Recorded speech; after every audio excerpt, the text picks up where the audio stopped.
এই মুহূর্তে রয়েছি ঠাকুরগাঁও জেলা যে প্রেস ক্লাব রয়েছে, সেই প্রেস ক্লাব মাঠে। আমি যদি দেখাই যে আজ যে ড্যাব রয়েছে, ডক্টর অ্যাসোসিয়েশন ড্যাব, এই ড্যাবের উদ্যোগে কিন্তু ঠাকুরগাঁও জেলায় কিন্তু ফ্রি চিকিৎসা ক্যাম্প করা হয়েছে। আমি যদি আপনাদের চারদিকটা একটু ঘুরে দেখাই, যে এখানে কিন্তু ঔষধ বিতরণ থেকে শুরু করে হৃদরোগ বিশেষজ্ঞ এবং চর্ম বিশেষজ্ঞ এবং চক্ষু বিশেষজ্ঞ, মেডিসিন বিশেষজ্ঞ, গাইনি বিশেষজ্ঞ এবং সকল প্রকারের চিকিৎসা কিন্তু এখানে ফ্রি ক্যাম্পের মাধ্যমে দেওয়া হচ্ছে। আমরা যদি দেখাই যে এখানে কিন্তু যারা নিম্ন আয়ের মানুষ এবং যারা হতদরিদ্র রয়েছে তারা কিন্তু এখানে তাদের চিকিৎসা করানোর জন্য এসেছে এবং ফ্রি কিন্তু তারা এখানে টেস্ট করছে এবং আমরা এখানকার চিকিৎসকদের সাথে কথা বলে ঠাকুরগাঁও জেলা শাখা ডক্টর অ্যাসোসিয়েশন বাংলাদেশ, আমাদের এই জেলার প্রতি, এখানকার ঠাকুরগাঁওবাসীর প্রতি আমাদের একটা ভালোবাসা রয়েছে এবং আমরা এটাকে অন করি, আমরা ধারণ করি যে আমরা ঠাকুরগাঁওর সন্তান।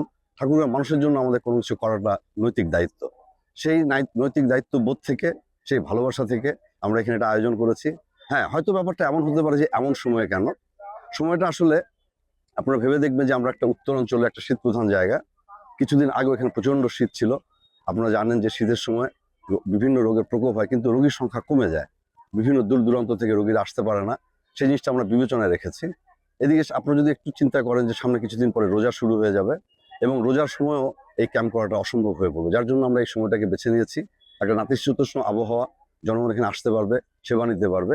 আরেকটি বিষয় আপনাদেরকে একটু বলি যে আমরা এখানেও করছি, আজকে ইনশাল্লাহ দুপুর 2টা থেকে 5টা পর্যন্ত আমরা রোজাতেও করব।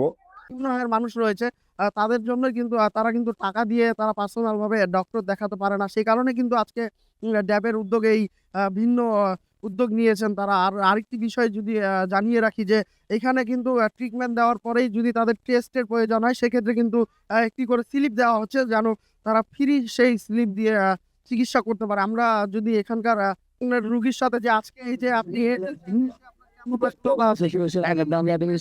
হ্যাঁ, ট্রিটমেন্ট আমার মেয়েটাকে দেখালাম, খুব ভালো লাগলো। মেয়েটার চর্ম সমস্যা হয়েছিল, চর্মর জন্য দেখছি।